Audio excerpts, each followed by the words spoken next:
y'all. I don't know what I'm doing. Today's one of those days I'm not prepared.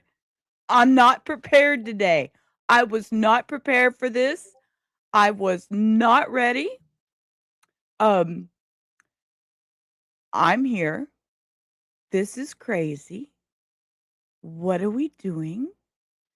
Um, let's just roll an intro because I'm having a what the fuck. Here we go.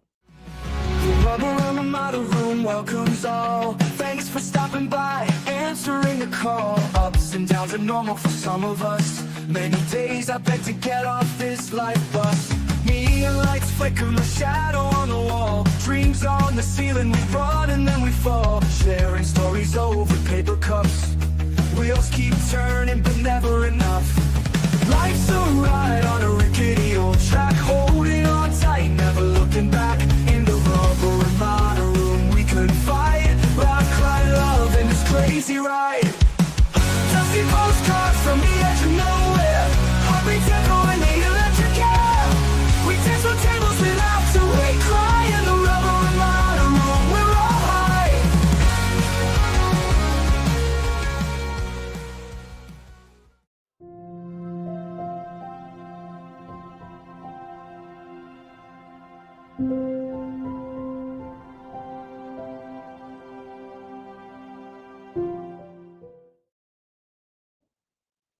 Well, hello, hello, hello, hello. What a wild, wild trial this turned into. You know, I when I first started this, I can remember reading that this was going to be unprecedented trial because, here we are, we're charging an assistant principal for the care of these children and uh, this has been interesting, and I am very glad I streamed it because it was very enlightening. So what we're gonna do is we're gonna watch today's proceedings, and we're gonna see some after interviews. There's a couple of them out there, not a lot yet, but there's a couple. So it has been interesting. The judge has dismissed. Yes, dismissed the case. So I, you know, I went in thinking, maybe I shouldn't be so judgmental. We should just step back and listen to the facts and not just run and judge. And look where we are. So I'm going to hit play. We're going to watch this out for a little bit. And yeah, look. You're like, "What? What? Say what? What the fuck happened?" Hey, K Swan. Yes, absolutely, Teresa. This went totally off the rails today. Didn't expect it. Oh, show comments on stage. Okay, sorry. Okay, so I'm gonna hit play. We're gonna let it do its thing. Hang on, let's get up here to where they actually come into court.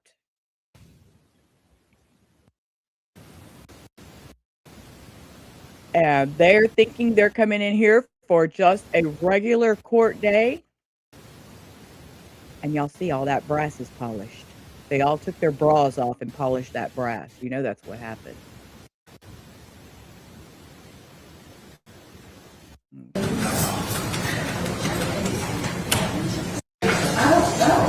Okay, just in case. Okay.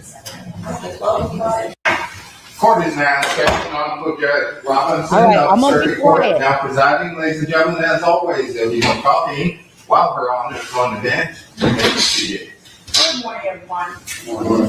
Are we ready to call the case of Conwell versus Parker? We are. Right, And, K1? to the meeting. Okay, y'all. We listen and we don't judge. Okay, but I judge. I judge. I judge the judge for making the boldest fucking choice of lipstick today. You go, mama. You go. I come in here, I barely put a little bit of eyeshadow on, slap some lipstick on, but mama, let me tell Go, Lola. We're not doing this. This is a short stream today. I'm not playing with you. The bold choice of lip color. Y'all, I really thought about pulling something out and going wild on y'all. You know what? I'm gonna turn my camera off. We're gonna let her talk, and I'm gonna surprise y'all.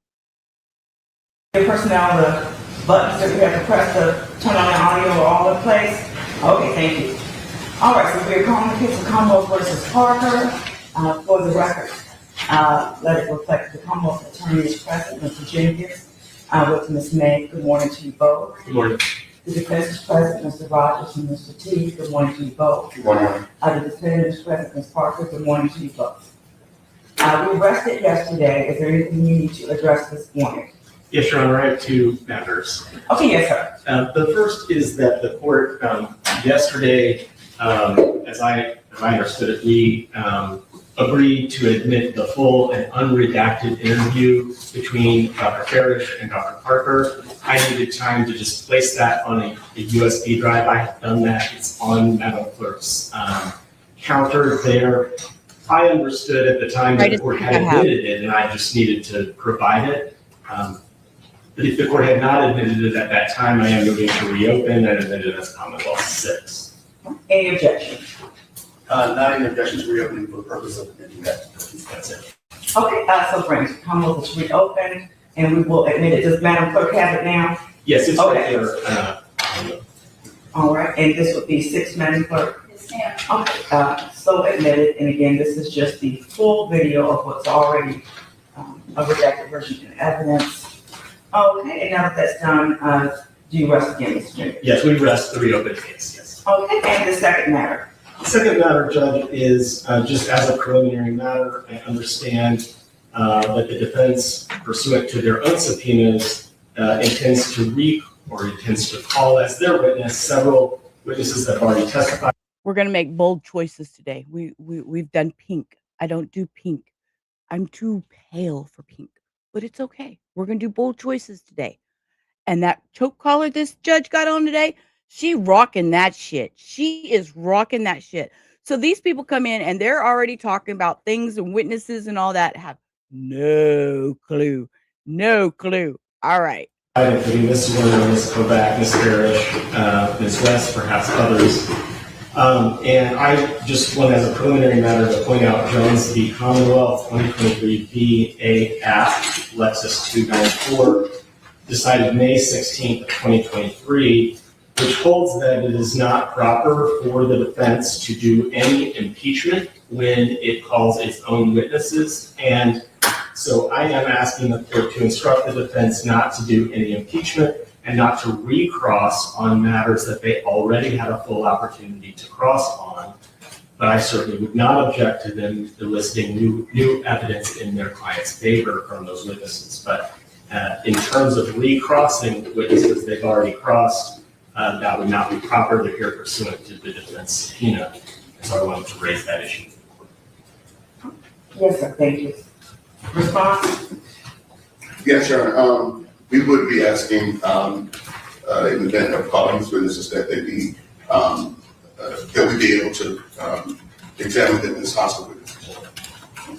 Examine them as hostile witness. I mean, see, look, they come into court. They are fixing to fight this shit out, okay? And so ultimately, we will cross that bridge when we get to it. You all are entitled to call whatever witnesses you wish, and if they meet the qualifications to be declared hostile or adverse and be treated accordingly by impeaching and or leading questions, then if they meet that statutory criteria, then that'll be allowed. So Mr. Jenkins, I understand your objection now, and it'll be ongoing, and when we get there, we will address it. But again, if they meet the criteria for being a hostile witness, the court will allow them to be treated as such. I understand. Thank you. All right, thank you. Okay, so with the Commonwealth resting, the defense asked to prepare, time to prepare their motions to strike, and we'll start with them this morning. Are we ready for that? Yes, Your Honor. Okay, I'm ready. Please proceed.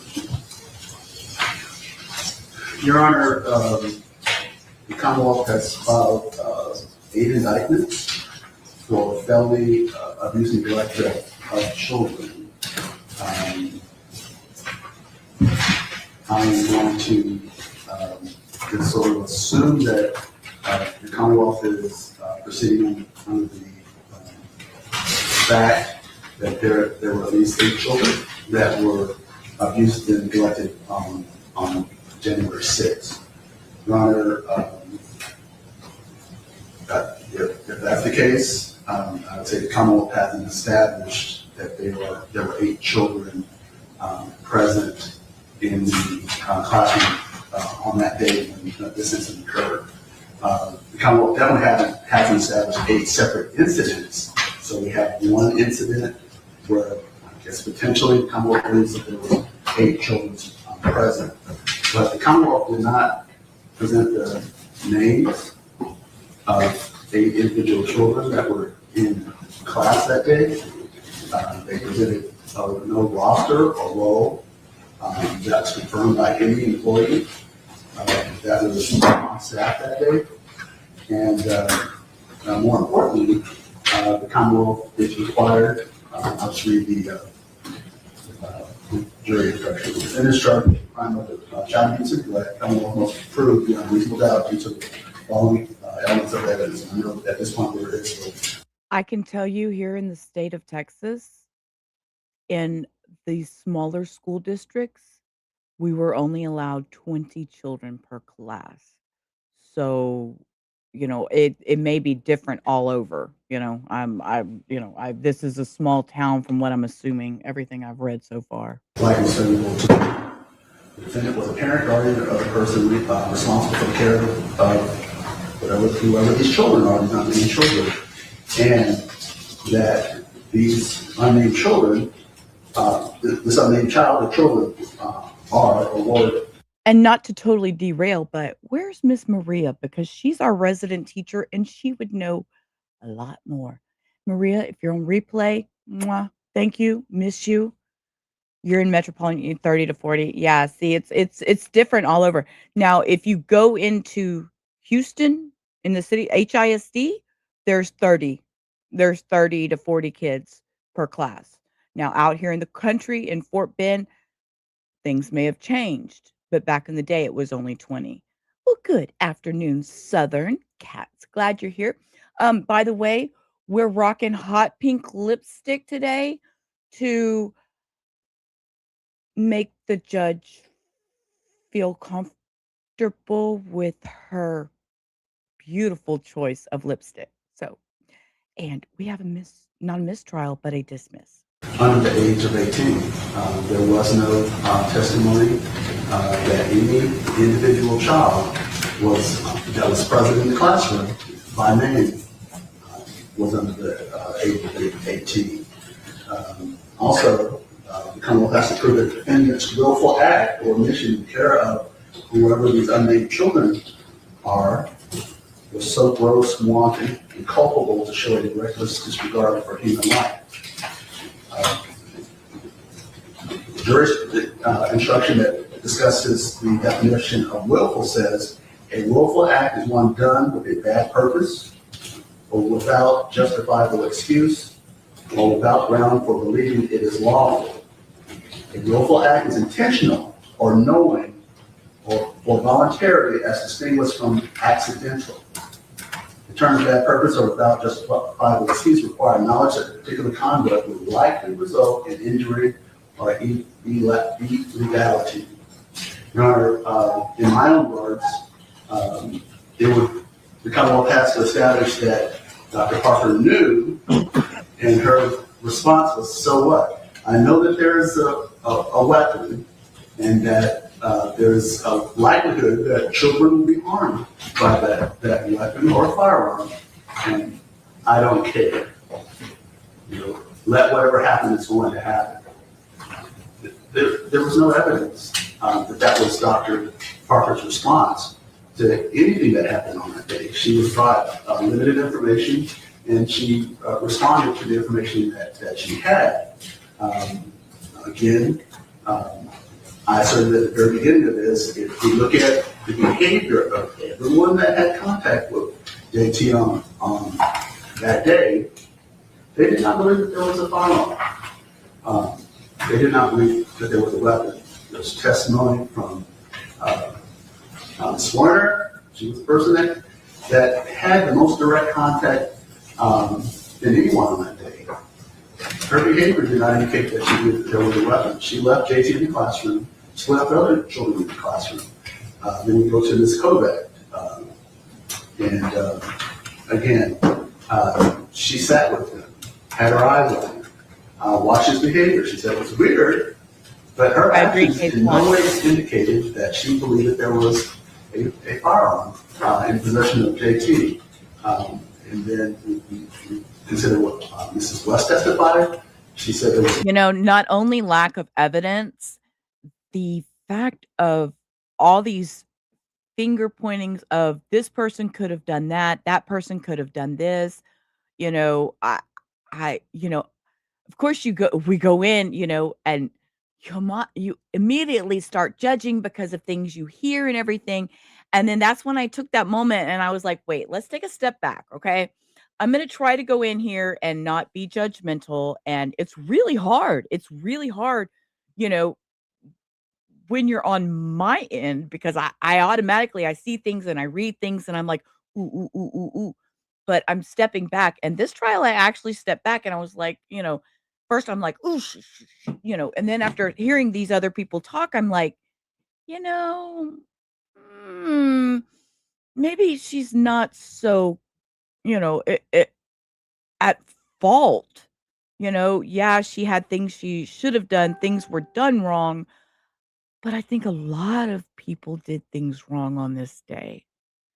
There were so many other things that could have been done and didn't get done. So, and the musical telephones of this person told this person, and there was a lot. So I'm shocked that it went this way so fast, but we're going to let the judge explain it. I'll be quiet. concerns. She actually observed JT on the playground with the other children. Based on her observations, she was satisfied that there was no weapon. And she only became concerned again when there was a report almost contemporaneously with the shooting that there in fact was a weapon. And then we considered the testimony of Mr. Rawls. He had a lot of contact with JT leading up to this event. On the day of the event, concerns were brought to him. He investigated, put his eyes on JT, was satisfied that JT. She hasn't said it yet, but it's been dismissed, Cindy. It's coming. Attended harm to the We're going to watch a couple reviews. However, based on the information that Dr. Parker had, she made decisions. In hindsight, those decisions actually were determined not to be the correct decisions. But that wasn't her decision wasn't an act of neglect. There was no bad purpose, obviously. She didn't intend any harm to the students without justifiable excuse. Your Honor, based on the information she had, she took actions that she believed were appropriate based on circumstances. And so there was no bad purpose.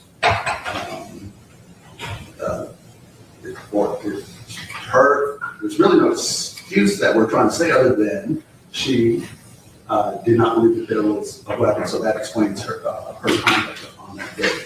So there was no information that she had that she came to the conclusion that was going to lead to harm of her students.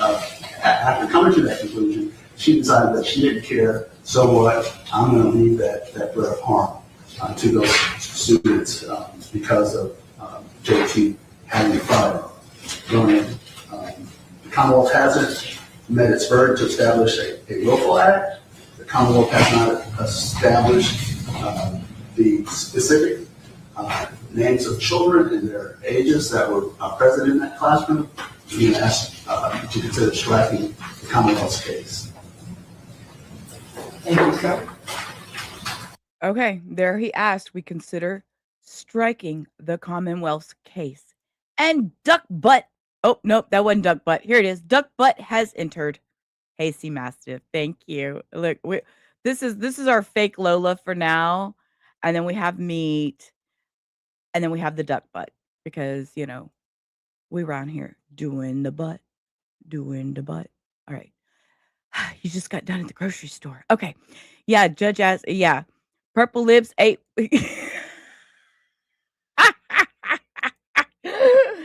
So in case anybody's wondering, I put on my beautiful bright pink because this is the only wild shade I have of lipstick. To encourage the judge with her beautiful purple passion lipstick she has today. It was a very bold choice. And yeah. And the defense attorney just asked for the case to be dismissed.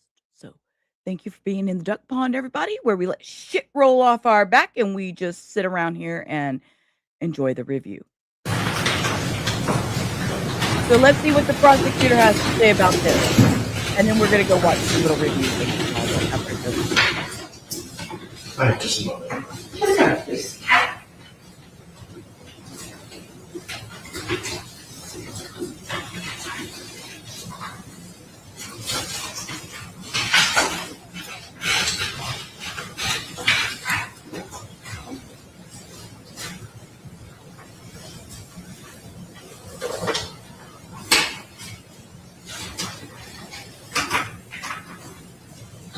Your Honor, I'll try to address defense counsel's arguments in order. The first was that he did not specify children having been in the classroom, to prove that children were in the classroom. What the Commonwealth is required to prove is actually what is in the indictment. And what's in the indictment is being a person responsible for the care of students under the age of 18 at Rich Neck Elementary School. So there's no need for us to prove that they were in the classroom necessarily, though certainly victims, we would argue, are in the classroom, but only at the school. That we did not present specific names is not required. The requirement of the statute is that a person responsible for the care. I have a little, let me just because, pause for commentary. We didn't say the children's names. We gave initials, y'all. That was part of the deal. Where is he going? That was, that comment was irrelevant to me. Of a child under 18, willful act of omission was so gross, wanton, and culpable as to disregard human life. The statute defining what must be included in an indictment does not include a victim's name. And we can think of common examples of indictments that sometimes don't. For instance, did assault and batter another is a very common indictment that does not include any victim's name. So the jury would, the way it is indicted now, be free to find up to the number of victims that they believe existed, in this case with a maximum of 8. And certainly no indictment can be returned twice to the same victim, and that can be explained to them. But at the end of the day, the jury is the fact finder, and they can decide whether what number of victims there were, if any. And so we think it is inappropriate to try to narrow that to specific names, but rather that the jury can decide based upon the evidence that they have how many to return or to return none. I'm sorry, how many to find guilty on or to find not guilty on all. Given that the argument generally being we didn't prove there were victims, I think that's definitely false. Specific children were referred to, 5 of them by my count, RR, SD, GG, MG, and KS were the specific children that we referred to during the course of the trial. Ms. Jenkins, if you go with the initials one more time, I have SD, GG, MG, KS, KS, and RR. Thank you. So we have a total of Case 5 one. children that we identified with specificity, but I'll point to the testimony of Ms. Zwerner, who said there were about 20 students in her classroom, many of whom were in her field of vision at the moment that she was shot. And I would propose that it is up to the jury whether they believe more or fewer victims exist of this crime. And so we believe we should not be required to name specific victims in either the instructions or the indictments. The argument that we did not prove age begins with a reminder of 2 things, and of course the court is aware. The burden of proof at this stage is the light most favorable to the Commonwealth, but I think more importantly, that circumstantial evidence is evidence. Had testimony from several parents who said that they dropped their first grader off at school, that their child was in first grade, and that they were in Ms. Zwerner's class. Ms. Zwerner testified that first graders are about 6 years old. And throughout this trial, we've instructed witnesses on the record to refer to people under the age of 18 using initials, and you've had several parents come in and testify using only the initials of their own children. The overwhelming evidence then is that these children were under the age of 18. No, we don't have all of their specific ages, but they were first graders in Ms. Zwerner's class, and they were students attending an elementary school. And so I think that the proof of age has been sufficient to survive the motion to strike. There were 2 legal standards mentioned by defense counsel in his argument to the court. And one was that he indicated that we had failed to prove that the defendant knew of the danger. But if you consult the model jury instructions, that is not the standard. The model jury instruction for criminal negligence tells us that to constitute criminal negligence, the Commonwealth must show that the defendant either knew or should have known that the probable result of his or her acts or omissions would be serious injury or death to a child.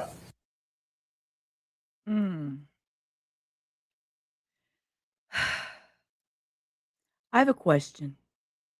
Do you think, and this is just asking a total off-the-wall question, do you actually think when she got hired for that position, she ever in her wildest fucking ducking dreams thought she would be in this position right now? Do you actually think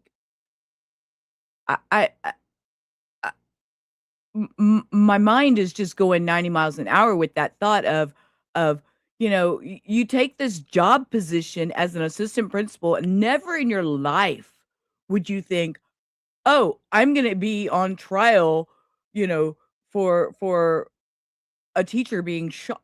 Never. This is totally off the wall.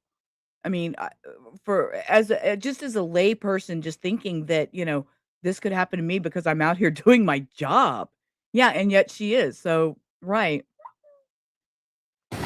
Given that, the correct standard for the court to apply is not that Dr. Parker knew there was a danger necessarily, but that she should have known of the danger. Having said that, she did know. There were multiple warnings she received from multiple people that there was an armed student. And as I argued during the trial on several objections, whether they thought it was a toy, whether they thought it was a knife, whether they thought just the mere fact that a possible weapon is on campus should have triggered the response defined in the crisis management plan, yet it did not. So it should have known and not known. The second legal standard defense counsel left out is from the willful act definition jury instruction. And so the model on that says a willful act is done with bad purpose. That's what defense counsel pointed out. but it's with bad purpose or without justifiable excuse. And I would argue that that is the part that we rely on here. I do not argue that Dr. Parker had a bad purpose. I will concede that fact. But the law says it's either of those, a bad purpose or without justifiable excuse. And I certainly do believe the evidence has shown that she willfully omitted acts that she should have done, and that she had no justifiable excuse for that willful omission. And given that, Judge, I ask you to deny the motions to strike. Thank you, sir. This is the defense motion, so they can have the last word, or anything additional. Just want the court to keep in the forefront, again, the actions of everybody. Nobody acted as if there was a actual trial. Not following school policy doesn't result in criminal. Yeah, I'm kind of with him at the actions of everybody. It's the actions of everybody. You know,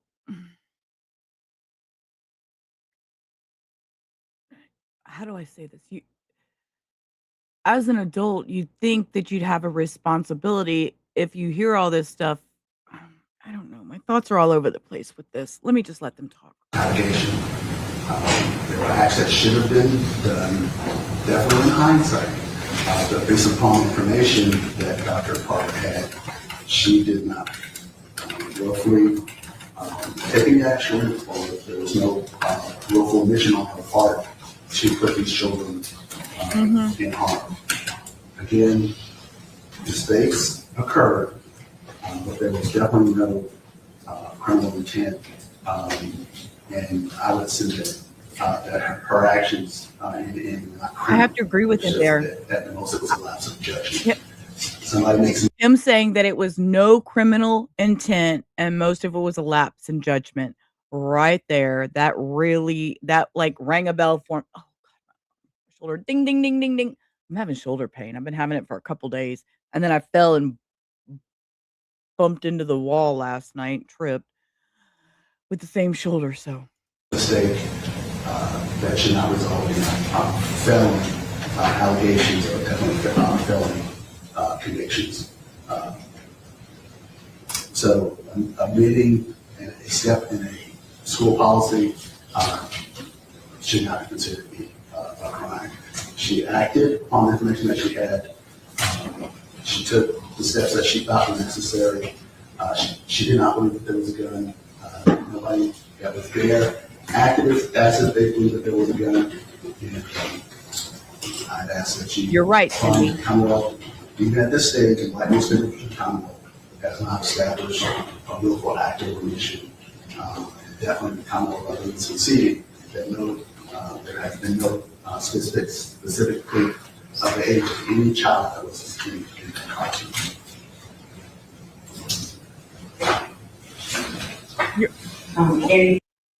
Sorry about that. No, I was going to say, Cindy, you're right, because if anybody's going to be held accountable, it should be her because of her position. But the mistakes of everybody else, that's where my mind keeps going is there was so many other people involved, all these other teachers. And I'm just, the steps just seem, I don't know. I've just kind of been all over the place with this trial. Like I said, we went into this kind of blind with a little bit of knowledge. And where's my Hannah Banana? My little LWAP baby. Yeah, Hannah's gonna be called. She gonna be texting me later. What the fuck, Rubber? What the fuck? What the fuck? Any further before the court makes a rule on the motion to strike? No, you're right. I will be honest, we could have done that yesterday. I expected more substantial motion with case law and additional principles of law that the court would probably need to read. She said we could have done that yesterday. Look, she's like, y'all, we didn't have to be here today, damn it. Doesn't consider, but we are where we are. Having considered this case for 4 days and listened to the motions of counsel, um, and the division of labor in a criminal jury trial. So in that division of labor, in those legal proceedings, questions of facts go to the jury, questions of law go to the judge.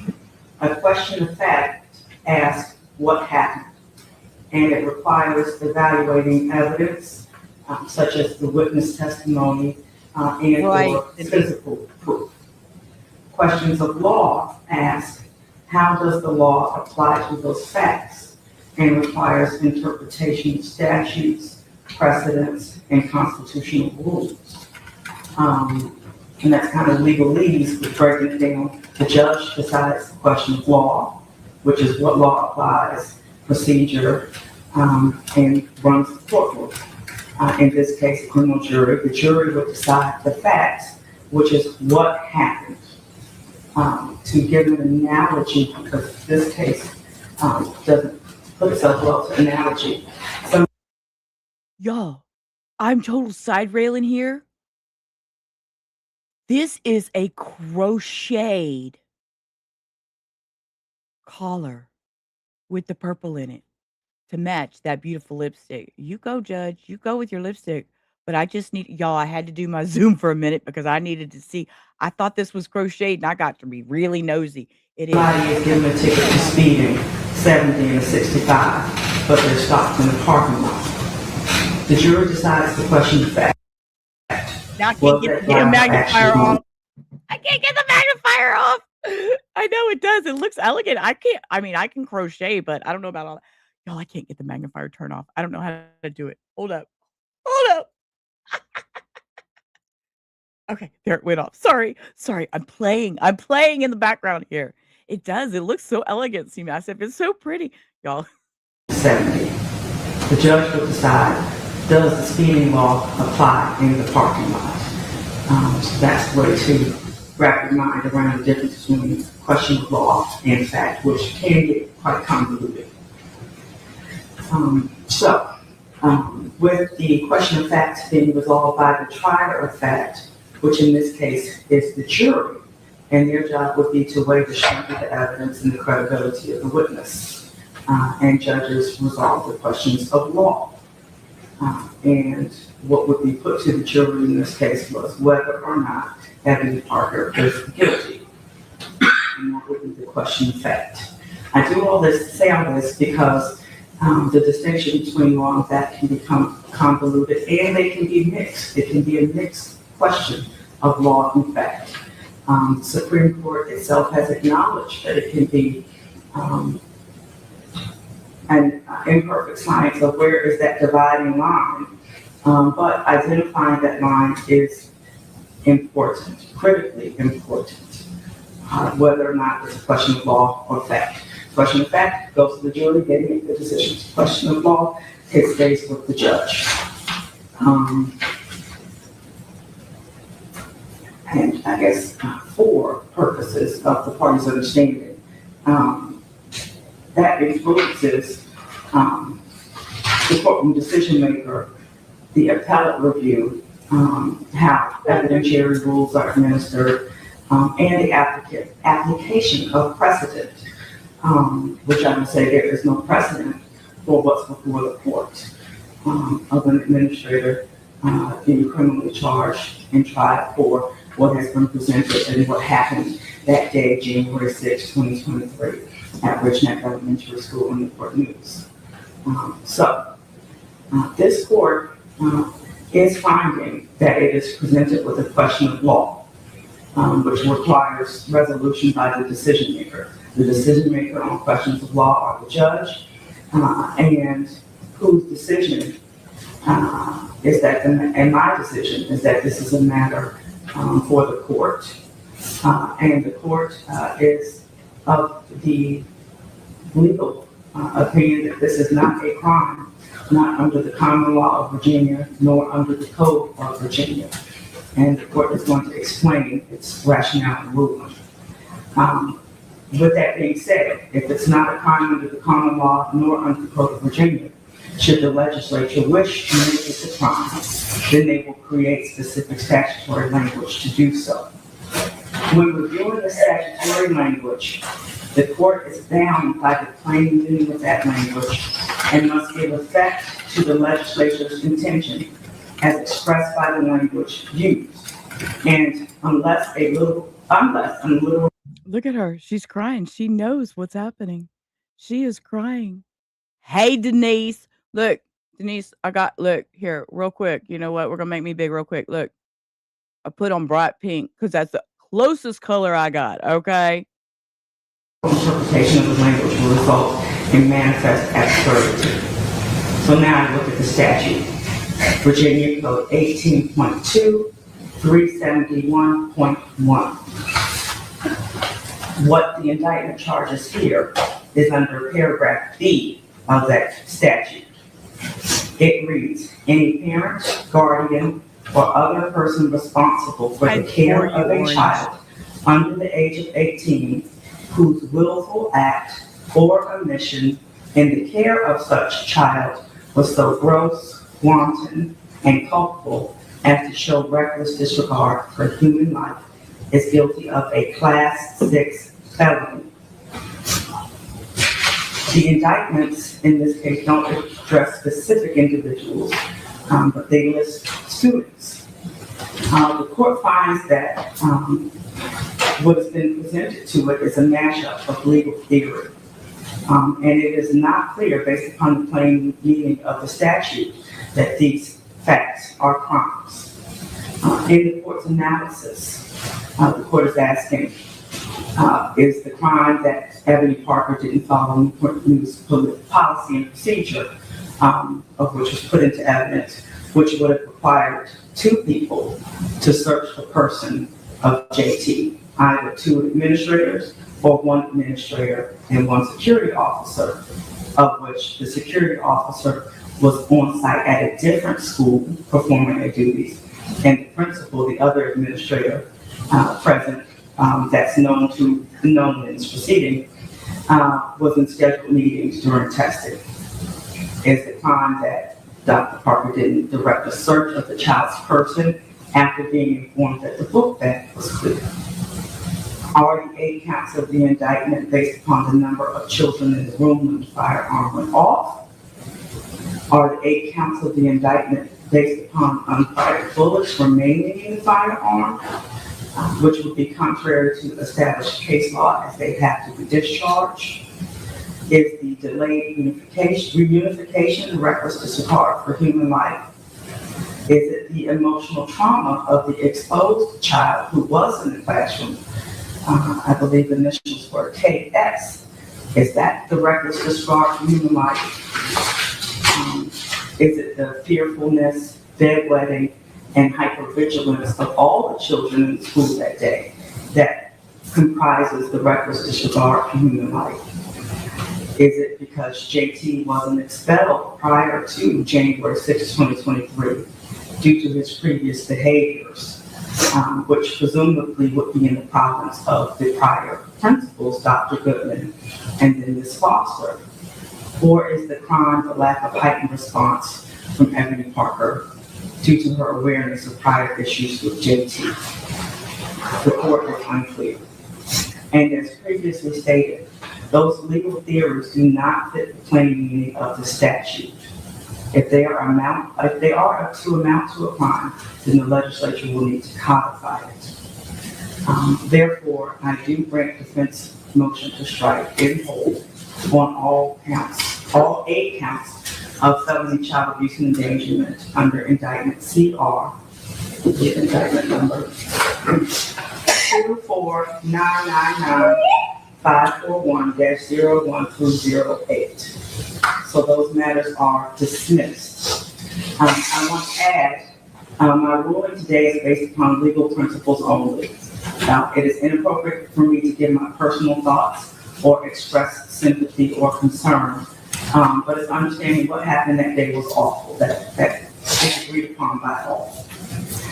The criminal matter before me does not call for me to discuss the Newport News school system or make political observations, and I will not comment on optics or engage in speculation.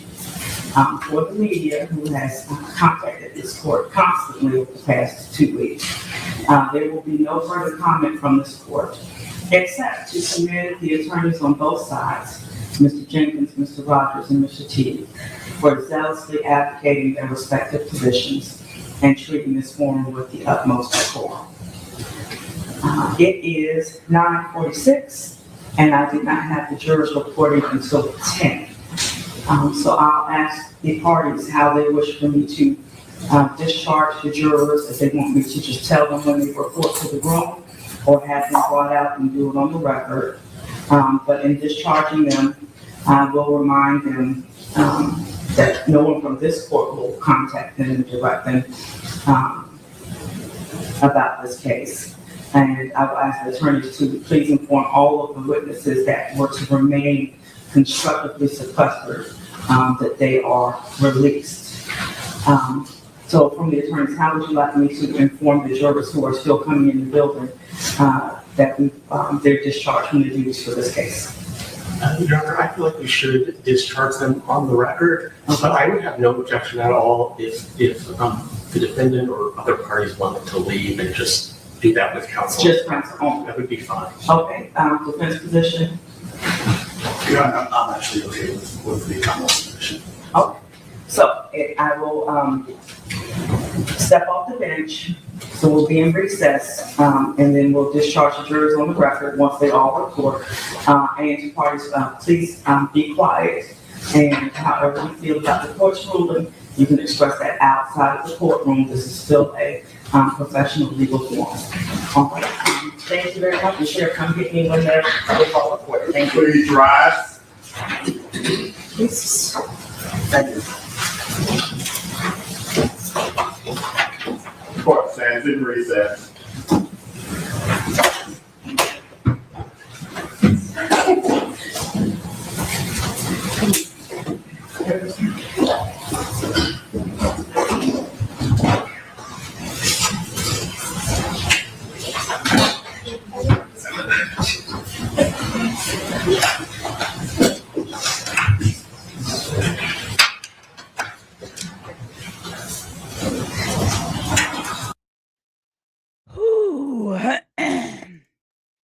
Well, I don't know about y'all, but that was a little emotional for me.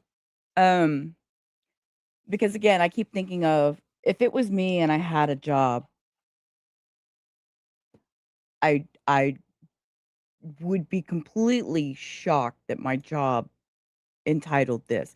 I'm gonna play a few videos. This one is she was leaving the court, and I have a few videos put together of afterwards. There's a couple of the lawyer speaks and stuff. So we're gonna listen to a few of those.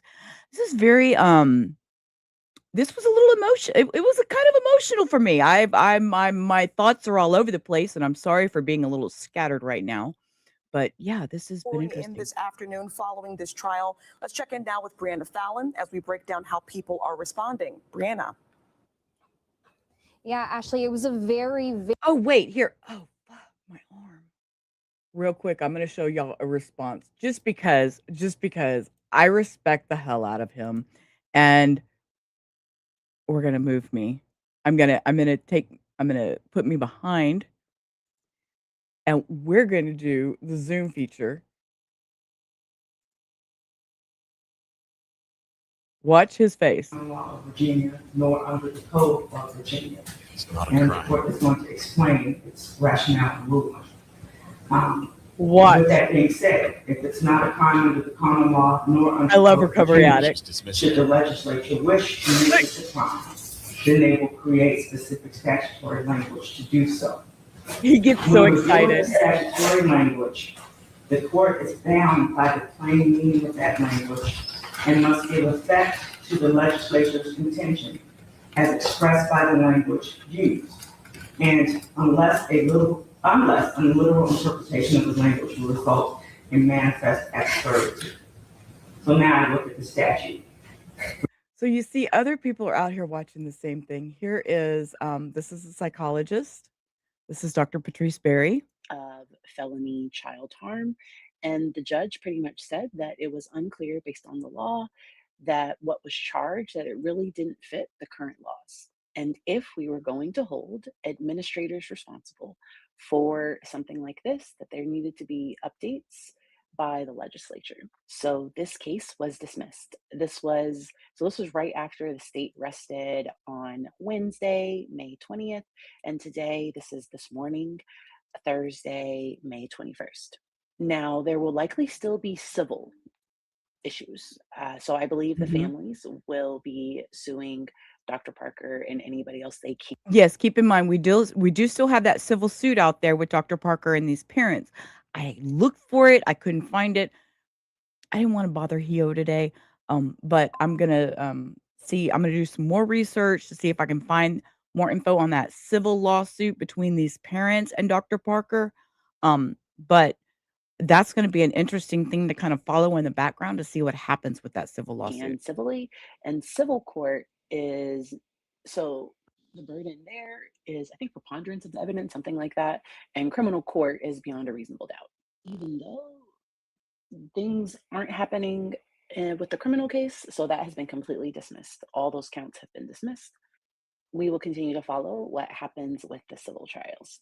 Some of those may settle. Who knows? If y'all have general questions, let me know. Yeah, some of them may settle, so I don't know, that I didn't hear her say. Hang on, let me look real quick.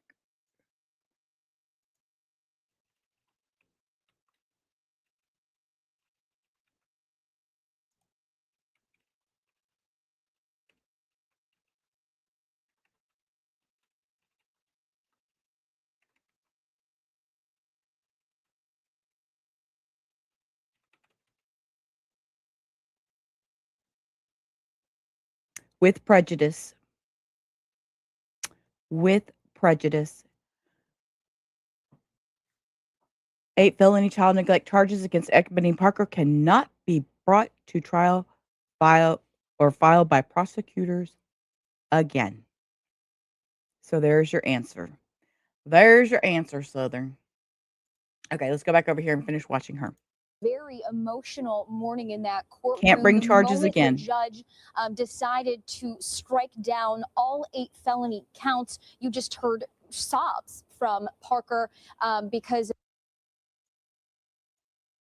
of all the emotion. She told me outside of the courtroom that she was just feeling pure relief and she's ready to move on with her life. But I do want you to take a look on your screen. We did follow Parker outside of the courtroom. You can see her leaving the courthouse this morning.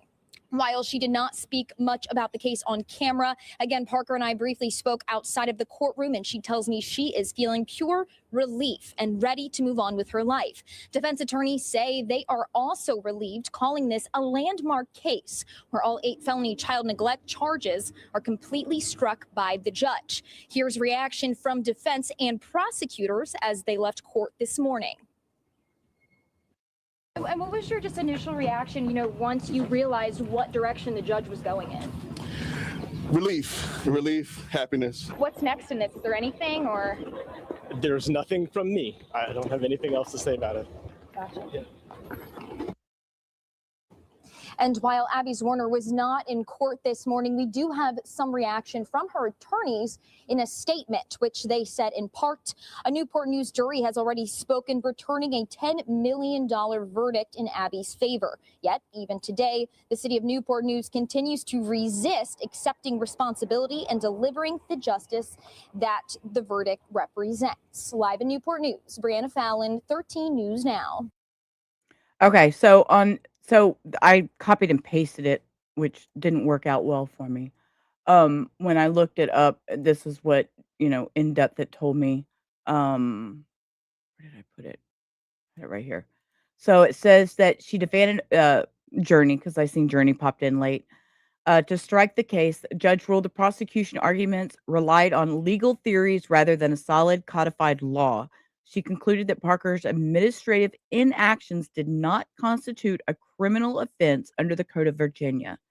She also noted that the issue of holding school administrators criminally liable for a school shooting was too novel and would need to be formally legislated by the Virginia General Assembly. And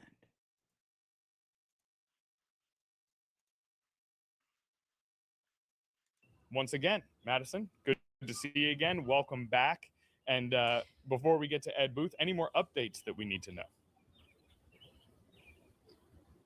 Yeah, no exact updates. I mean, you've heard that we've gotten sound from both the prosecution and the defense in this case. Again, we've got the backdrop of the Newport News courthouse behind us. Connor, last time we spoke, you had questions about some of the statements that Abby Zwerner's lawyer passed along, as well as also some concerns about why the judge kind of made the decision that she made here in the case. And luckily, to help give us a little bit more insight to that, we've got legal analyst Ed Booth with us right now. And Ed, thank you so much for making yourself available for us and coming out, joining us here in the field to talk about this case. I mean, in hearing that the judge has dismissed these 8 counts, knowing that you've been following this case for 3 years, what was the first thing that went through your head on a legal basis? Well, as any lawyer would think, the judge has taken the case away from the jury, which happens both in criminal and civil cases. But as soon as you hear that ruling as a lawyer, you understand that the judge has considered the facts in the law as put on by the Commonwealth and decided that the jury doesn't need to hear the case because those facts and that law, or the combination of the two, don't equate to something that should go to a jury. In other words, the judge is going to say, I'm going to take this away and make a ruling, essentially direct a verdict in favor of the defense because certain elements or certain aspects of the case wouldn't merit allowing it to go to a jury. Right. And I think over the last couple of days, we've also seen some confusion from the jurors as well. We remember on day 2 or day 3 of the trial, we were hearing for a possible mistrial because of the jurors possibly asking questions about what was actually put on the record. When you hear that there were so many stops and starts in this case because of hearsay, because of what the statutes were actually allowing for the defense or the prosecution to bring to the table for the witnesses, what comes to your mind when you hear that the jury was kind of already questioning the information that was put on the table when they didn't even see all the evidence yet? Well, sure. I mean, as a trial lawyer, when you're putting a case on in front of a jury, I mean, things don't always go exactly the way that you hope. That's just not the reality of trials. But, you know, a smooth progression of the evidence and something that makes sense and is easy for the jurors to follow is the ideal, right? That's what we want. And when you get something less than that, the more confusing it becomes for them, the harder it is for them to process the evidence. But So, are we trying to say that it was too confusing for the jury? There was not enough evidence for the what is he this seems like all of it. I just squirreled. I'm sorry, I squirreled just for a second. I'm not sure what happened. ultimately, they didn't have to make any decisions because the judge essentially made the decision for them and granting the motion to strike that the defense made. Well, I think we may have seen a little bit of an inkling of that yesterday when that motion for a mistrial came up, because obviously that was presented by the defense, but it was the prosecution who said, I actually think I agree with that. And that's what caused the judge to go into recess for a bit. So knowing that there were kind of agreements in the confusion or the instances that were laid on the table from both attorneys, both sides here, is that kind of common in a case like this, especially when we've got a case that's so contentious as the one that is here? It's not super common. I mean, sometimes one side wants a mistrial, the other side is opposed. Occasionally, you have something where, both sides are kind of like, okay, we got a problem. I mean, that can happen in both civil and in criminal cases. Is it real common? No. I mean, generally speaking, one side saying, please give us a mistrial. The other side saying, no, you don't need to do that. Whatever happened, because happen for a lot of reasons, right? Whatever happened isn't bad enough or serious enough or doesn't warrant granting a mistrial, and that the trial should continue. Now, I wasn't there yesterday, but my understanding from what you just told me is that the Commonwealth is saying, well, okay, that could be an issue. So, clearly there was at least some common ground in terms of what had happened during the conduct and course of the trial that at least gave both sides a little bit of concern. But it sounds like ultimately that wasn't granted, and the judge went on to grant a motion to strike, which is a different motion entirely, and an important one typically made in criminal trials. Well, that was good. Going to be my next question for you. I just want to get kind of some clarification for the people at home on what this truly means. This decision doesn't mean Ebony Parker is guilty or innocent here. It kind of just means that the judge has found that there's not enough for this case to kind of stand on, correct? Well, yeah, it's called a motion to strike the evidence, but basically it's a motion to dismiss the case because the prosecution hasn't met whatever the elements of a particular crime are. So, I mean, think of it we call it a motion to strike, but in essence, it's a motion to dismiss. So, that kind of motion is always made by the defense to say, Judge, we don't need to go any further. We don't need to put on any evidence. We don't need to have a jury consider anything because the elements of the case aren't here. I mean, I'll give you a perfect example. I mean, if somebody was charged with arson, but the Commonwealth failed to prove, that the fire occurred by arsonist means, in other words, was intentionally set, that's a core element of the crime. And if you fail to prove that, well, that case shouldn't go on to a jury and a defense shouldn't have to put on any evidence. So it can happen for a lot of reasons, but it's very important because jeopardy has attached, witnesses have been sworn. So, this is the end of the case, but it's the end of the case because the judge has said that there was something that wasn't met in terms of the prosecution's proof. Do you think that this might open the door for another case? Is that something that could happen here? Or do you think that since this has kind of been the decision, this issue won't be brought up again in the courts? Could the Commonwealth bring it up again? Well, it's double jeopardy applies. I mean, when you swear witnesses and begin the trial, that is a trial. And people aren't tried twice for the same crime or set of facts and circumstances. So, no, I think this is the end. It's the end of that. So let's go over here. This is the lawyer when he was coming out of the courthouse, and they got to talk to him for just a second for Ebony Parker. Correct outcome was reached, and we're thrilled for Dr. Parker. Thank you. What was that moment like when the judge said this didn't constitute a crime, and then Dr. Parker started sobbing? Right. Yeah. It was just a relief for her, great relief for her, and we're just happy that we were part of her journey. What's next for her? I'm not sure, but thank you so much, everyone. Yeah, and what was your just initial reaction, once you realized what direction the judge was going in? Relief, happiness. How often do you see a motion to strike succeed? Well, I've never been in a part of a case as big as this one, but very often in misdemeanor cases, motions to strike succeed. In misdemeanor cases. So it's a misdemeanor case. Right. So, Okay. but in felony cases, I think it's way less often. Yeah. Way less common. Have you ever seen it before in one of your cases? No, not on a felony. No. Yeah. And this was 8 counts, right? I mean, that's 8 pretty significant. Can you talk a little bit about that and kind of coming to that conclusion to put that defense together to get the judge to strike this? Adams County Sheriff kicked down my door. Then I heard the glass break. They found no kidnapping victims, just some lemon pound cake. Mama's lemon pound cake. Attorney on this matter. I came in to assist him. I'm happy. Sorry, what happened? That I was able to help him, but this is his case, and he prepared diligently, and we're proud. I'm proud of him, and I'm happy for Dr. Parker. Judge Robinson said she had no precedent to work with. Is this a landmark case and a landmark ruling? I believe it will be. Yes. Yeah. Thank you all. We believe that the correct outcome was reached. Oh my goodness, y'all. I'm sorry. Let's see. Let's watch this one. I'm not sure what happened. This one, no, that's not the one I want. We watched Recovery Addict and we watched her. Okay, oops. Wrong button, Sheila.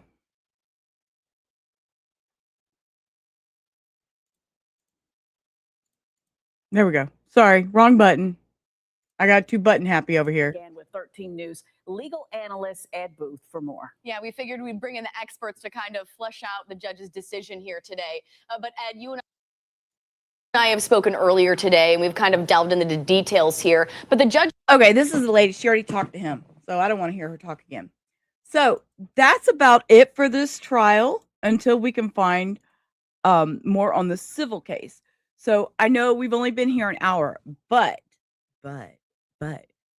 y'all hold on to your britches because I got more, but I got to go run an errand and I'm going to come back. So y'all make sure your notifications are on. Make sure you hit that thumbs up before y'all go out, because I need those thumbs up because I hear that helps you get the algorithm something. I don't know. I say I'm still new at this a year and a half later.